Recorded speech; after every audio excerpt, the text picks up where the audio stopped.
Religious leaders from different faiths, ladies and gentlemen, and youngsters who are here in large numbers on this occasion when we are remembering Dr. APJ Kalam. In that context, I'll give you some more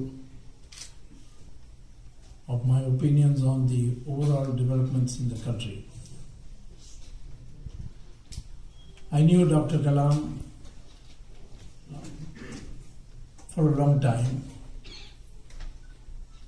I was part of the Parliamentary Select Committee on Defence, and so he was a scientific advisor to the Defence Ministry. That enabled me to meet him often. When he was president, I met him many times,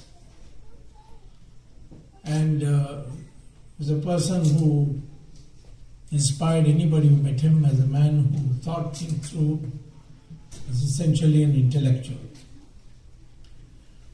But he converted the Rashtrapati Bhavan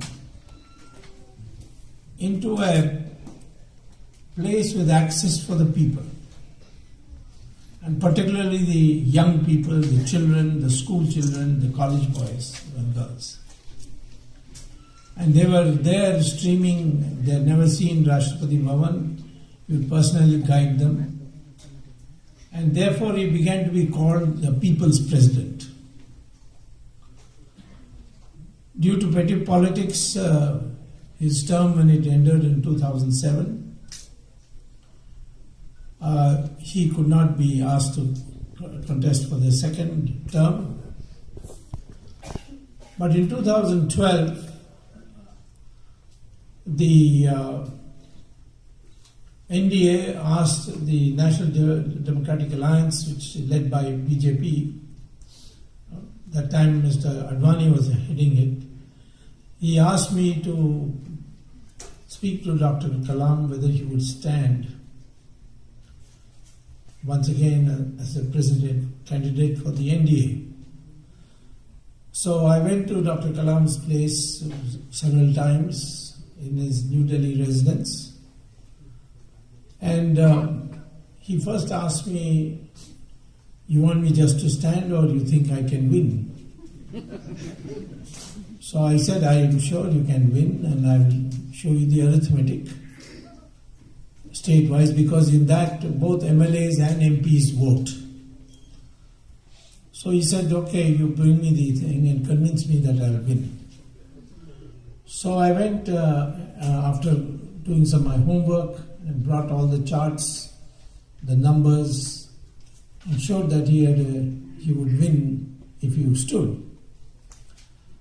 Then he said, "Then I'm not standing."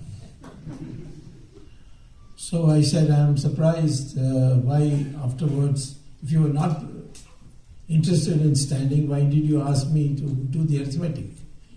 He says, "I wanted to show to you that I genuinely did not want to be president.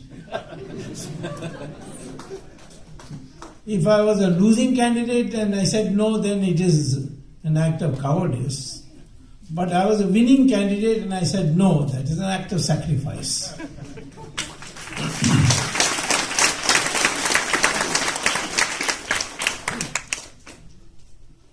He was immersed in studying the trends, international trends. He consistently spoke about India becoming a leading economic power in the world by 2020. He's giving detailed things that should be adopted. And he was particularly focused on the fact that the Indian population below the age of 25 was 540 million. And that means, he said, that if this 540 million are educated, then we can transform India in a very short time. Because economic growth is not more capital, more labor. Economic growth is more innovations, newer ways of doing things. See what the Americans have done in World War II. They invented the jet engines, fax machines, and soon enough they brought the computers and finally the internet. And internet has completely transformed our societies and made it possible for many societies to advance very quickly and people to learn, particularly people who wanted to refresh their knowledge. Excuse me. So then, because of that, he kept emphasizing India had so much potential. Thorium technology, water linking of rivers, because in our country, in India, there are many rivers which go into the ocean. There are 46 rivers cutting across Kerala, and they all go into the Arabian Sea, and 96% of those water of those rivers just go into the ocean. Godavari, for example, is always in flood. But Kaveri has no water. Vaigai near Madurai has no water. So there are rivers with surplus water and there are rivers with no water. And he said the best way is to have a water grid. And he worked on that. So I always found him with having some new ideas, and that was what made him a unique president, a man for whom there was no problem. He used to quote Gita profusely to me, and he felt that he had transcended all religions. He said, I take the best from all religions. And therefore, in fact, he showed what a true Indian can be. Since then, the further progress in our country, based on some of his ideas during the 2014 elections, we got inputs from him also informally. And we had an election campaign based on governance, which was Dr. Kalam's pet subject, fighting corruption, and the integration of Indian society. These were the three main issues in the last elections. So many people ask me, how much have you achieved? Well, I tell them that 1 year is too short. They said, but there are so many things to be done. When will you do it? I said, we do it right now. By the time the next elections come, you will forget it, that we did it. So if we should do it, we should do it in the last year, so that you will remember when the elections come. So, therefore, but that is, jokes apart, the fact is that all these are doable things. Making India into a leading economic power in the world. That's easily possible. And I'll just take ideas from Dr. Kalam on how it can be done. Take, for example, agriculture. Today there are so many people, farmers who are committing suicide. It's a shame on the country. And people think it's a backward sector. On the contrary, if agriculture is given focus, it can become the leader of India's economic development. Why? Because of the potential of Indian agriculture. You cannot visualize a world without any agriculture, because you need food, and food can only come from agriculture. But look at India, such a vast area of which about 120 million hectares are actually cultivated. And this is, even though China is a larger country, but it has less than 120 million hectares. The arable land in China is less than that of India. And consequently, on this land, you find that you grow only in 25% of the land, you grow more than one crop. But India is blessed with the weather that you can grow 3 crops a year. And 3 crops means tripling of the production. But we are not able to do it because the farmers depend for water on rain, and rain comes in only one season. So if you develop agriculture, you can grow 3 crops a year, that's tripling of the production without any new investment.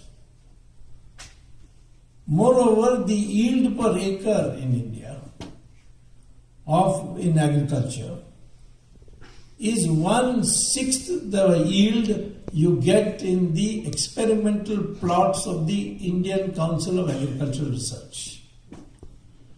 Indian Council of Agricultural Research, on the same land which the Indian farmer is growing crops, they provide the water, the pesticide, the fertilizer, and as a consequence they get 6 times per acre. Imagine that if India produced 6 times what it is producing today in production, how much food there will be in the country. Then what do you do with all this food?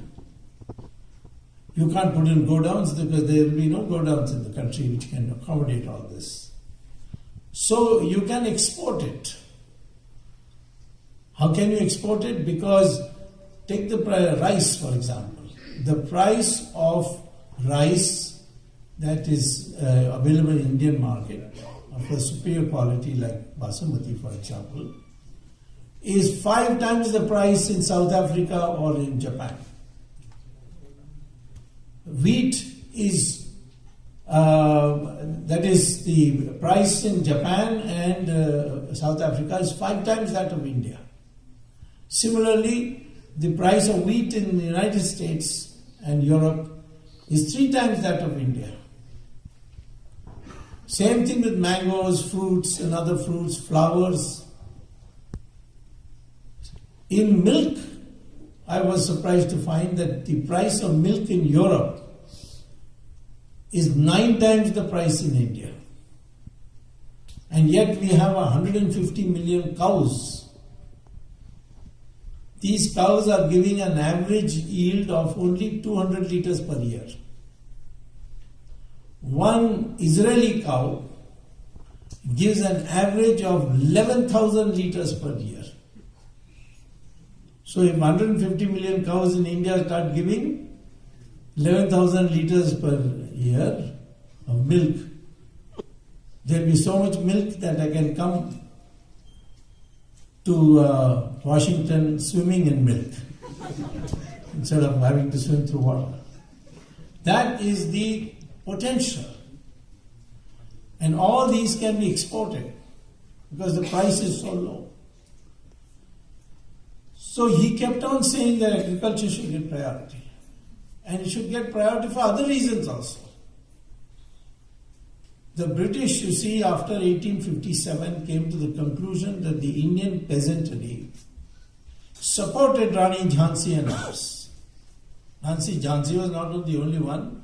In South India also there were others like Rani Chennamma in Karnataka, Kattabomman in Tamil Nadu, etc. The whole country was up in revolt against British rule, and they found that it was the farming community, the peasantry, which was supporting them. So the British decided after crushing the 1857 uprising that they will break the back of the Indian agriculture and the peasantry. And so they devised this zamindari system. The zamindari system meant the British recruit all the criminals in the country, empower them to say, collect as much money, revenue you want from the farmers, but assure us every year a certain amount of money which will be used for our administration. So the zamindars were providing the money for the British to rule India, but they were allowed to collect as much as they wanted. The British further empowered them that if the farmer is unable to pay, you can grab his land. You can take away his wife's jewels.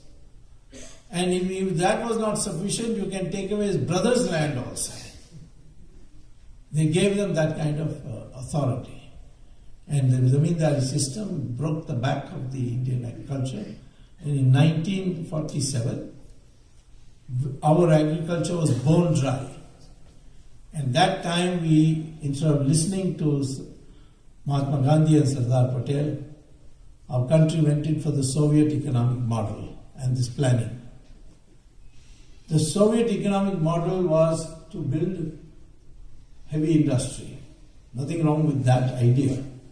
But it was based on the principle that you will extract resources from agriculture and use it for investment in the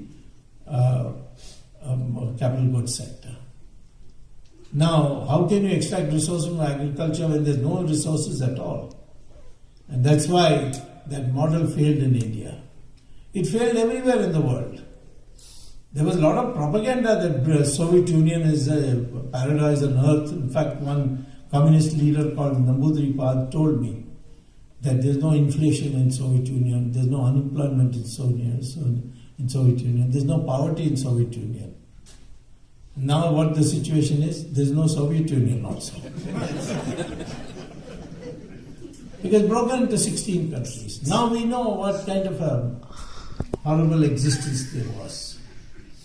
Germany, which was one country, was divided into two countries after war. They were the same people, the same civilization, the same development. They were divided into two countries. And one accepted democracy and market economy, and the other accepted dictatorship and Soviet model. And now you go to Germany, even now, because after 1989 the Berlin Wall collapsed and the two Germanys became one. You go and see East Germany, so much more poorer than West Germany. So what is responsible when the same people equally destroyed in the world in the war, and the same people produce two different results? The only argument can be that it is due to the economic model adopted. Same thing in North Korea and South Korea. When China gave up the Soviet model, then China made progress. And we also, after I became minister, I started preparing the blueprints for economic reform, and then subsequent government of Narasimha Rao that carried out these reforms with a sagacity which only Narasimha Rao could produce. Now, Narasimha Rao is not remembered by the Congress party. They don't seem to like him. No harm. But we will remember him, and I hope that in the next Republic Day he will get the Bharat.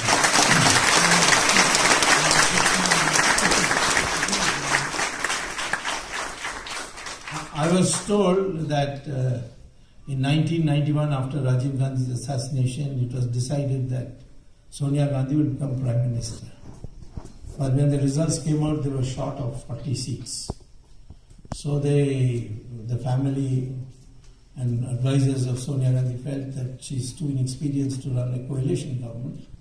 So for some time, let someone else be in Prime Minister. And then during that period, they would break other parties and create a majority. Well, they so picked up Narasimha Rao.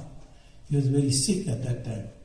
He had multiple heart attacks and he was in a very bad state of health. So they thought if you make him Prime Minister, he will die in 6 months. And by the time you will have made the majority. But unfortunately, as soon as he became Prime Minister, his health began to improve. He lasted full 5 years. So I'm saying that what did Narasimha Rao do in his reforms? I mean, I may have prepared it, anybody can prepare it. But it is his sagacity that got it implemented. And what did he achieve? our growth rate suddenly transformed from 3% per year to 9% in 5 years, within 5 years. So all that he did was deregulate. He didn't do anything else. He did nothing for agriculture. But he said, no, all regular licenses, quotas, everything will go. And therefore, a lot of people lost money. All these touts who had emerged, who used to get licenses and quotas and sell it in the black market, they all lost a lot of money. And they worked against Narasimha Rao. That's why he didn't win the next election. He lost the election. The same way today, we need a few economic reforms. And the dream of Abdul Kalam can be realized by 2020. Because you can grow at 12% per year today in India. It's in that kind of position. But what you need is to motivate people. Those policies have not been yet implemented because the Prime Minister is new to Delhi and he's finding his feet. And his old advisors, they are of the old mold. So many of the things are not being done which ought to be done. It will be done. I had advocated one of the ways to enthuse the people of India is to abolish income tax. And much of the corruption will also go. They said, then where will you get resources? I said, your auction spectrum. And you got 2 lakhs this year. Now we're going to get 3G. And later on 4G, coal, all these things are going to give you plenty of resources. We can also get money, black money from abroad. There's $2 trillion, namely 120 lakh crores. Not 120 crores, but 120 lakh crores is in foreign accounts. Can this be brought back? Of course it can be brought back. The methods to bring them back are 4 different methods. One is that if you have information that anybody has a bank account, say in Switzerland, then India and Switzerland have a mutual assistance pact. And you just have to inform Switzerland, you have to register an FIR in the country, and then the court will issue what is called as a letter rogatory, which means seeking help from the other country's court. And that court will then call the government, namely the Swiss government, and ask them, when are you going to help India? And they are compelled to abide by it. But the problem is that there you must have advance information that these bank accounts are there. And give the details to the Swiss and say, please return it. So this is one way. Another way is the German way. The Germans, you see, found that in Liechtenstein, many of their people in the government service had bank accounts in that country. So the Chancellor Merkel told the Liechtenstein king that, there are many German nationals who have accounts in your bank. So please give us those names.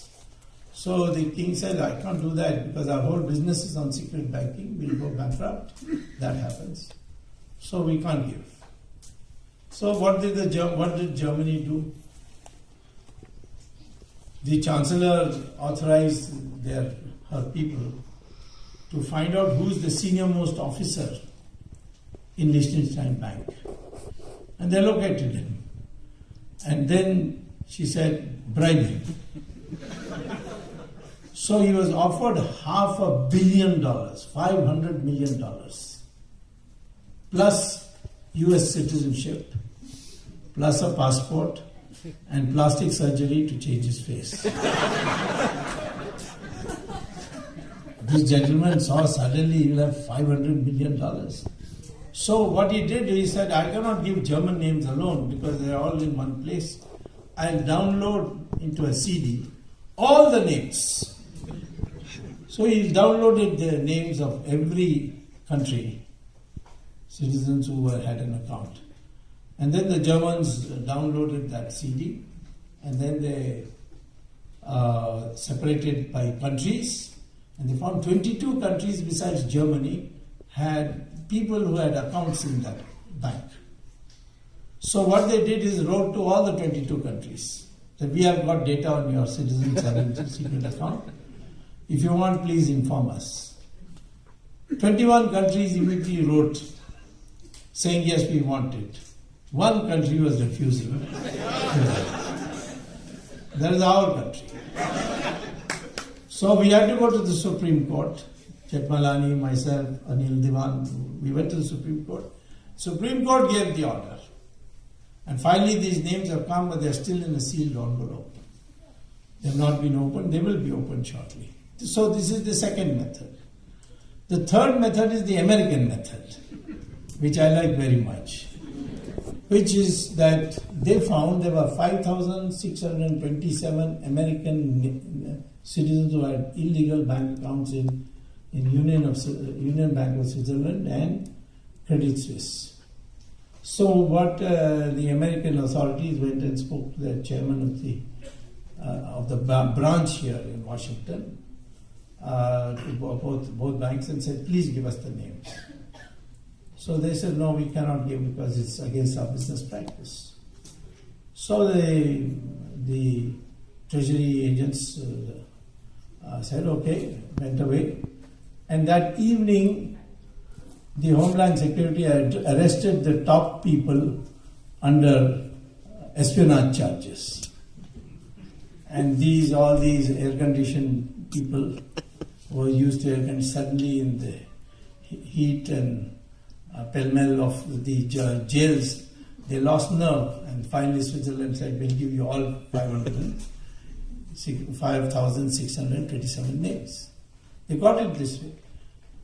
We also in Bombay have the Union Bank of Switzerland branch and Credit Suisse, but we don't have the nerve yet to do what the Americans did. Then there's a fourth method. It's a slightly more longer process, but it's also effective.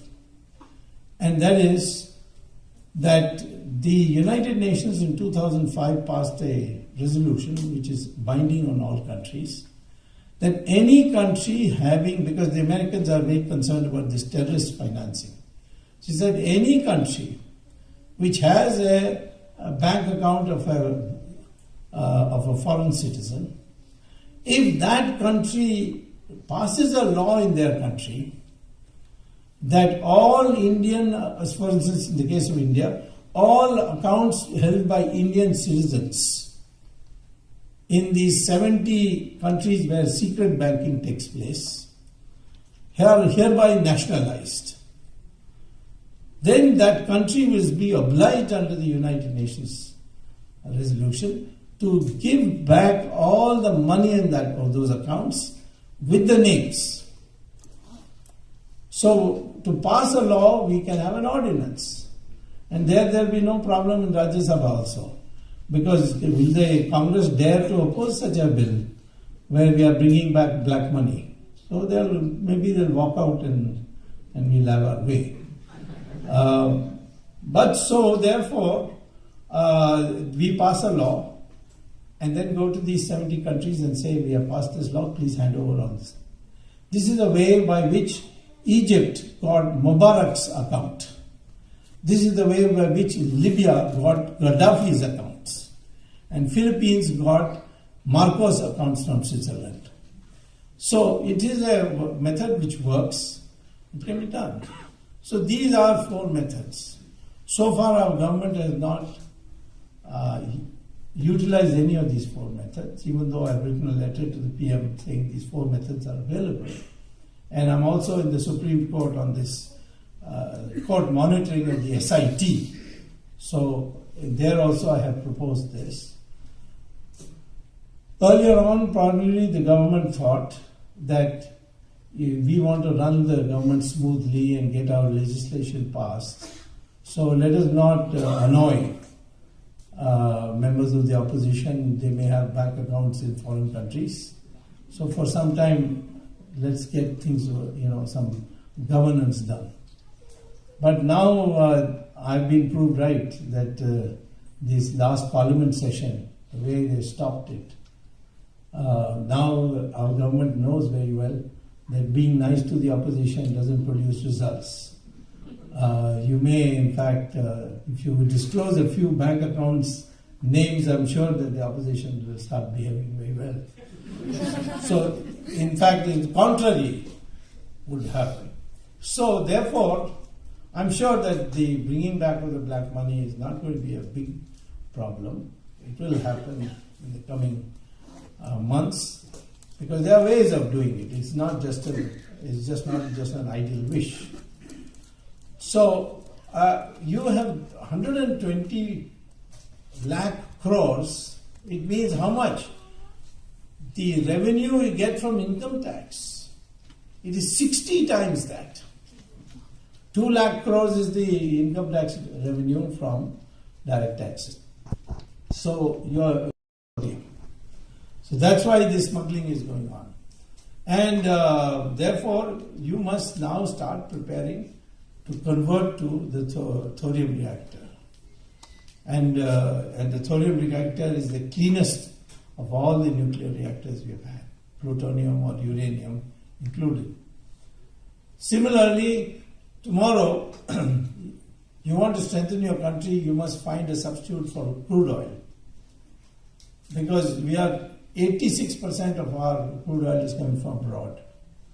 And you can't have this dependence. So what we need to do is find a substitute. And the most important thing is to find a substitute for automobiles. Toyota this year is going to come out with a car which is going to be run on hydrogen fuel cells. It's a battery form of thing which is there in the car, and you before you go to sleep, you plug it into an electric socket. In the morning, it will be charged, and you can go 350 kilometers. And if you have, instead of petrol stations, you have charging stations, then it will be like any other automobile. And you will cease your dependence on crude oil. And that would be a great liberation. So these are all, who is going to do all these things? You want water? In Israel and Saudi Arabia and these places, there is no river. Yet you can get water 24 hours a day in the taps. But in India, we don't get water. So how do Israelis and the Saudi Arabians and the other Qataris and all these people, how do they do it? They desalinate seawater. And that desalination of seawater is now, the technology is being mastered by Israel. They're using solar energy instead of electricity for that purpose. So therefore, India must, all along the coastal line, they must set up desalination plants and take water. And instead of quarreling with Karnataka for Kaveri, how much water will come down, we can reach a situation where we produce enough water out of desalination to pump it on Kaveri in the reverse direction and take it all the way to Karnataka. Saying, you want water, we are giving you water. So, look, this is what Dr. Kalam kept emphasizing, the potential of this country. And that requires the young population to become innovators. Our problem with our young people is that we have been brought up in a very conservative mold, which is always be afraid of risk. When I used to teach at Harvard, at the end of the course, I had students from all over the world, and I used to ask this question: now that you are going to graduate, I want to know what kind of a career you're going to choose.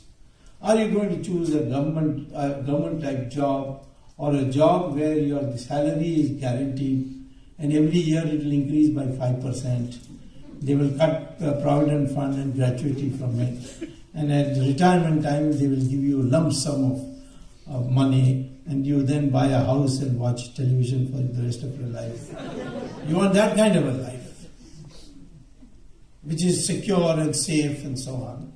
Or you want to do like Bill Gates, try something extraordinary, and you become a billionaire. Of course, you can fail and fall flat on your face. So there's a risk there. There's no risk here. So which career would you choose? So American students would ask me, what is the probability I'll fall flat on my face if I took the risky alternative? And then I can tell you whether I would choose what probability. But all my Indian students would say, no, we prefer the first kind of employment. Good job, steady salary, guaranteed employment. So I say, why, what for? This is guaranteed poverty. Why do you want that? So the answer would come back, but it is guaranteed. That is the important part. Even poverty is okay as long as it's guaranteed. So this is the mindset, you see, that we need now a new kind of Indian who thinks of taking risk. Of course, calculated risk. It wants to do new things. We have to empower them, you see. And in this, men and women there's no difference. Boys and girls, there's no difference. Because now we are in the age of knowledge. It's a knowledge century, they say. And knowledge century means use of brains. And in that, women and men, there's no difference. In fact, maybe women have a superior brain if I go by our past. See, one day I was talking to a friend of mine, that if in the heaven, if there was a cabinet formation, who would be Prime Minister? He said, of course, Brahma would be Prime Minister. Then who will be Deputy Prime Ministers? He said, Shiva and Vishnu. Then I said, okay, let's allocate the important portfolios. And I was finding to my surprise, the three most important portfolios are defense, that is with Parvati. Then finance, it is with Lakshmi. And education with Saraswati. So I said, you mean male gods got nothing? So my friend said, no, information broadcasting to Narad Muni. I mean, today we see in the examination results, girls are coming out far ahead of boys. So anyway, the issue is this, that we have this enormous potential if we can liberate the youth and start making them think in terms, original terms. What can I do to solve the problems of the country? Which is one issue I can take, in which I can work, whether he's a nuclear physicist or an economist or a mathematician. These are the ways the mindset has to change. And it can change. You see, I don't think that... I think one of the things we need is that our people have developed especially after Macaulay wrote these history books, and he made you feel inferior. And that inferiority complex continues. For many years we used to think that if the British had not come, India would never have been one country. And that's totally bogus, you see. It's not... In fact, India was a decentralized country. But whenever crisis came, we came together. Take Mahabharata, you see. Mahabharata war was fought with kings coming from all over India, without exception. Some came, to take the side of Pandavas, some came to take the side of Kauravas. Most people took the side of Kauravas. Only a minority sided with the Pandavas. But Pandavas had Krishna. So that made the difference. So, but for instance, the Travancore Raja, he came all the way to Kurukshetra. But when he saw brothers are fighting and over petty things about property and so on, he said, I will not side with either, but I'll cook for both. So he provided the food for both armies. So there it is. Or Rama, when Rama went to... when he reached in Karnataka, Kishkinda, where Bali and Sugriva were there, that time Lakshman said to Rama that why you want these monkeys as your army? You see, you ask your brother to send the army from Ayodhya. So he said, no, I can't do that because we are one country. And these people, what do they think? All this army comes here, they'll have to feed them, look after them. And they will feel that we think they are inferior. We have to make do with them. Of course, as a consequence, he had to kill Bali. And there also Krishna raised this question, why Bali is a much better human being, this Sugriva is a hopeless debauch, why are you helping him? He said the problem is that Bali has signed a defense pact with Ravan. So his troops are all committed to Ravan. And I have to go to Lanka. And where will I get the troops unless I kill him and make Sugriva the king? Then I can take the army. Then I'll get an army. But Bali was much how to fight Bali, because he couldn't fight Bali directly. So therefore he had to hide behind a tree and kill Bali. And Bali, while dying, he said to Rama that, what kind of a coward you are, you're supposed to be a Kshatriya. You should come before me and we could have had a straight fight. Where is your morality? Then Rama says, who are you to give me a lecture on morality? You stole Sugriva's kingdom, you stole his wife, and now you give me lectures on morality. Morality is between two moral individuals, not between a moral and immoral person. So these lessons are there, also are one way of thinking. Recently, some research has been done on DNA. And that research, you see, shows that we are one people. Contrary to the popular impression the British had foisted that there were two communities, Aryans and Dravidians. Aryans, previously Dravidians were ruling, then the Aryans came through Khyber Pass and drove these people, Dravidians, to the south and established their kingdom in the north. That is a totally bogus history. There is no proof for it. And we are different people, it should show up in our DNA.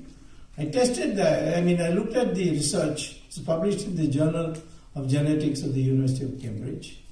And it shows that, tests show that Indians across India, even northeast, where people say they look like Chinese, they're not Chinese, they're Thai. But the Thais came to India, settled in India, adopted Hinduism, and founded a dynasty called Ahom dynasty, which was one of the fiercest dynasties. They never allowed any foreigner to come anywhere near there. In fact, the Mughals got the worst defeats at the hands of the Ahom dynasty. Anyway, they too even have 80% common DNA with us. And whether it's North Indian, South Indian, East Indian, West Indian, whether it's a Brahmin or a scheduled caste, or whether it is a Hindu or a Muslim, all have the same DNA. Now, how do you then say that we are, different, diverse people, and so on? That creates a feeling that we are not one country. That one country, that feeling doesn't come, because this is the truth is that we are one people. And I tested it once also, because in Bombay there was a leader called Raj Thakare, who said, all these UP Walas are coming here and taking away the jobs of our Marathis who used to drive taxis. They have taken over the taxi trade and so on and so forth. And they should all go back because they're UP Walas. So I thought I would do a DNA test, you see, of both a UP Wala and Raj Thakare. So I found the best way to test DNA is through a sample of hair. So found out who the hairdresser was, for which Raj Thakare goes for haircut, and got a sample. And then I gave 100 rupees to a UP taxi driver in Bombay and got a sample from him and sent it to Hyderabad Microbiological Laboratory. And the report came back that the DNA is the same. So I announced in the press that even Raj Thakare came from UP because his DNA is the same as the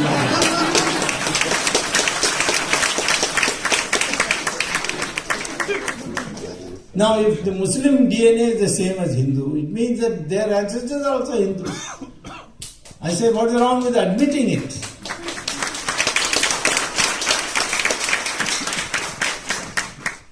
They have not come from, Arabia or anything like that. They have the same DNA as us. So, these are some of the things that we have to tell our new generation. And we are people who have fought. This is not that anybody came here and ruled India by beating us up. which is what the British historians write. So, for instance, but for the fact that Shivaji fought, Rana Pratap may have lost, but he fought. Rani Chennamma in Karnataka, Kattabomman, Rani Jhansi, even till recently, Subhash Chandra Bose. All these people kept the idea of India alive, and kept it fighting, and that's why we have not converted wholesale. The Islam conquered Iran. In 15 years, they converted Iran to 100% Islam. Same thing with Mesopotamia and Babylon, which became one country named as Iraq. And in 17 years, they converted Iraq into 100% Islam. Egypt into 21 years. The British came to India and ruled here for 200 years. But the Christians went to Europe, and in 50 years they converted the whole of Europe into Christian. But in India, 800 years of Islamic rule, 200 years of Christian rule, and you are still 80% Hindu, which means what? It means that you didn't submit, you fought, and that is there. The history is not recorded in our history books. For example, in our history books, if you open, you will see hardly any reference to the Vijayanagara Empire. Vijayanagara Empire was founded in Karnataka, in Bijapur, near Bijapur, Hampi, Hastinapur as it's called, by the Shankaracharya of Shringeri, where he got over 2 boys who had been converted forcibly to Islam. He reconverted them, and then he made them both, part of the royalty, and said, on a rock, he said, you will create a new empire. And they created Vijayanagara Empire. It spread right up to the borders of Bengal and lasted for 300 years. And the area that was under their control was much larger than the Mughals. And the Mughals, if you take the core part, Akbar to Aurangzeb, is only 150 years. But in our history books, there will be one chapter for each Mughal emperor. Akbar, Jahangir, Shah Jahan, Aurangzeb. But for Vijayanagara Empire, at most a paragraph that in South India there was a civilization called Vijayanagara. So we have to therefore now reorient the mind as India is one continuous civilization, and that we are one people, and we can all trace our roots back to this country. And that kind of a new Indian is what Dr. Abdul Kalam had wanted to create.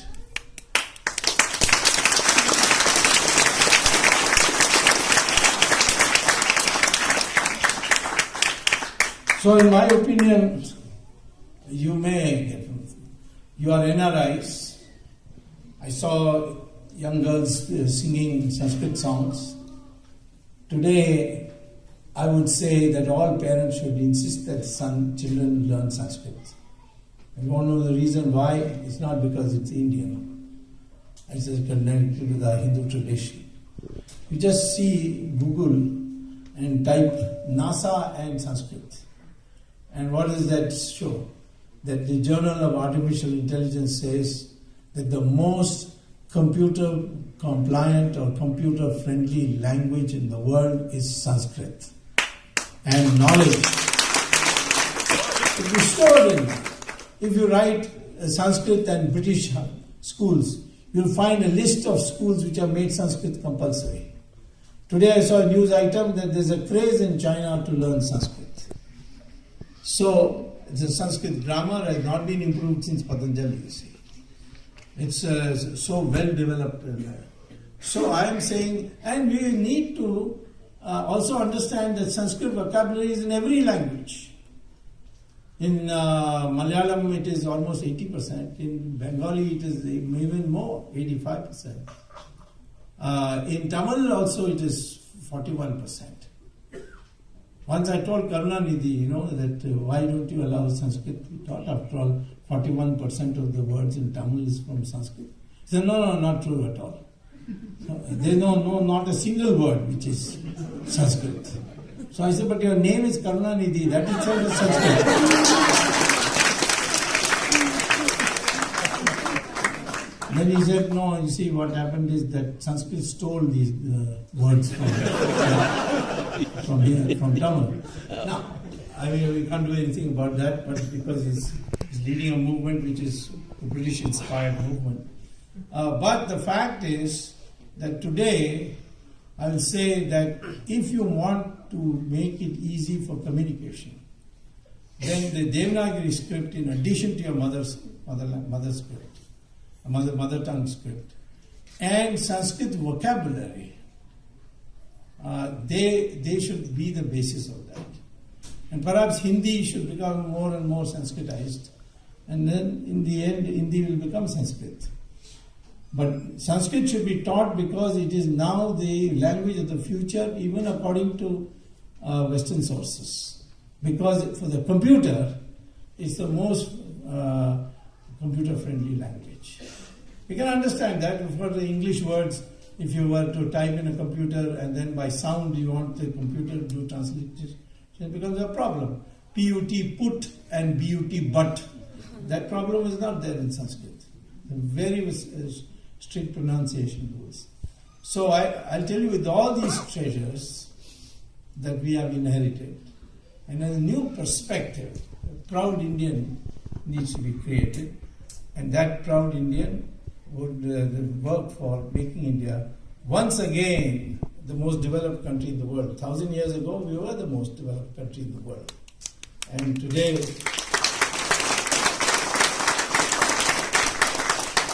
can become. I predict within 7 years we'll overtake China. Because China's system is based on steroids. It's not a normal system. And you know that if you have an overdose of steroids, what happens to you? We'll overtake China. We are already number 3. We'll become number 2. And then the competition with the Americans will be on innovations. We have already demonstrated in software that they are no match for us. We win every year at automobile spare parts or automobile ancillaries prize called the Deming Prize in Japan. Every year for the last 7 years we have been winning. So there are many, many things on which we have already demonstrated capacity because of our legacy. And now we have to create a new, reinvent the Indian and the lines which Dr. Kalam wanted. And that is the commitment we have to do. Of course, you have to read newspapers less and go to social media more, I think. Because I never know what the media has so manipulated that it's very difficult. You'll have to read 20 papers to get some kind of truth. Because each has a slant. And my speeches are the most distorted. Things I have not said, they'll put in my mouth. But anyway, the fact is that we have now other medias like the social media by which you can have direct communication. And therefore, a new mindset is very important. And I'll conclude with that by saying mindset is so important. Just look at the reality. Do you think that numbers matter more than mindset? No. If there are 1,000 goats in one place and one tiger comes, the numbers are with the goats. But who will run? The goats will run. They are so scared of the lion. Similarly, the strength is not enough. You need a mindset to use that strength. Take for instance in a circus. In a cage there will be 5 strong lions, well fed. One thin, wiry ringmaster will walk in, close the door, and then he'll order them, climb up. They'll all climb up on the bench. Then he'll say, open your mouth. They'll all open their mouth. He'll put his head in each one of them, and the crowd will clap. Why don't the lion chop his head off, tear him to shreds? Because the mindset, from cub it has been brought up to obey. So it obeys. And that's why power and strength, these are not of any use unless you have a mindset. People used to ask me why Manmohan Singh refused to overrule Sonia Gandhi. She has no power, he had the Prime Minister's chair with him. I said, he may be a Singh, but he's a circus Singh. Sing his lions. So this is the thing, you see, this is the mind very important. So this liberation of the mind, again I will say, Dr. Kalam, try to liberate your mind by giving examples. I am telling you, as a psychology, we have to now feed into every Indian mind that yes, you are capable of greatness. Yes, you are not somebody who has been created by a foreign ruler, like the British, but you are people who have been kept behind because of that. Now you've thrown away the shackles. Let us stand together as proud Indians and make India a developed country again. Thank you very much.